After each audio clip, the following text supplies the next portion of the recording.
When people say we won World War II or we beat the Nazis, I don't think they realize how deeply wrong that is. First of all, America was officially pretty cool, even supportive of Nazism and fascism back in those days.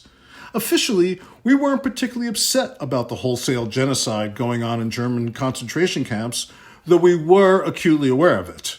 In fact, we might not have ever even gotten involved in World War II if it wasn't for the Japanese attack on Pearl Harbor. And though I have a lot to say about Nazis and how they continue to flourish with impunity even to this day, in Germany, yes, but perversely, especially here, in this video, I want to focus on some of the little-known but devastating consequences and ominous implications of the war in the Pacific, the war against Japan, and specifically the events of December 7th, 1941 and after. There are still a number of events, dark and ignored recesses of our history, that are not very well known about December 7th, 1941. And as time goes on, even the famous Roosevelt quote, "A date which will live in infamy," is itself a fading memory. For instance, it's not really very well known that there were at least 5 other sneak attacks by the Japanese on December 7th, 1941, besides Pearl Harbor. On a single day, the Japanese attacked the U.S. territories of Hawaii, the Philippines, Guam, Midway Island, and Wake Island. They also attacked the British colonies of Malaya, Singapore, and Hong Kong, and they invaded Thailand. It was a big hit, no pun intended. And although Japan never managed to quite conquer Hawaii, they did successfully seize Guam, the Philippines, Wake Island, Malaya, Singapore, and Hong Kong. Japan even seized the westernmost tip of Alaska, which it held for more than a year. Did you know that? I didn't. Does anybody? And along with this, but also woefully unknown, is one of the most shameful chapters in American history, and there are a lot. That is that directly after this attack, President Franklin Delano Roosevelt signed Executive Order 90066, which called for Japanese American citizens to be rounded up and placed in concentration camps up and down the West Coast.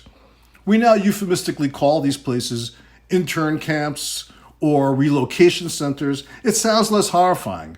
But if we hadn't done so well in stopping the Japanese, culminating in their surrender on August 15th, 1945, also known as VJ Day, trust me, these places would have quickly become concentration camps with all that implies.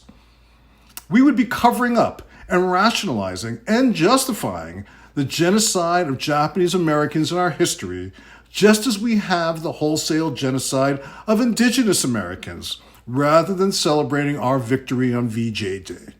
Even as it is, we have swept under the rug the ugly reality that we, yes we, engineered the completely unlawful, indefinite imprisonment of American citizens, minorities of a different color, by the American government simply because of their ethnic heritage. And it's still not a widely known story.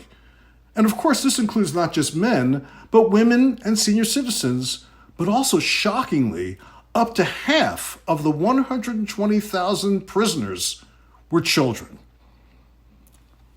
By the way, if you have a problem with the phrase concentration camp, know that the expression predates Nazi Germany, whose camps were really death camps, or the Soviet gulags, which were prison camps, though of course both had genocidal agendas. And that while in the dictionary, concentration camp is defined as, quote, a prison camp in which political dissidents, members of minority ethnic groups, etc., are confined, usually under harsh conditions, and without regard to legal norms of arrest and imprisonment that are acceptable in a constitutional democracy. Yet surprisingly, internment camp is not listed in the dictionary at all. That should tell you how interchangeable these words have become, and it usually depends on who is in charge. In fact, it's interesting to note that President Roosevelt himself, who signed Executive Order 90066, referred to these places as concentration camps. Although there are many concentration camps in history, Nazi Germany sort of cornered the market on concentration camps. It was like their brand. When you think concentration camp, you think Nazi. Like when you have to blow your nose, you think Kleenex.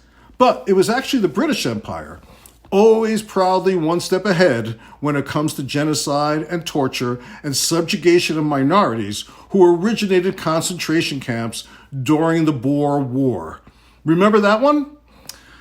Now we, the United States during World War II and elsewhere in American history, did intern or imprison to a degree what we call, quote, enemy aliens. In World War II, Americans of German and Italian descent, very, very, very white people, and we know very little about these camps. These German and Italian camps, however, were legal, both under American law and the Geneva Convention. So while we argue and worry about woke culture and banning math textbooks and banned novels and sex education in our increasingly ignorant school system and our national pathology of lying about our past and printing it as if these lies are facts in our distorted history books, maybe it's time to come clean and tell the truth about everything. Why not start with this?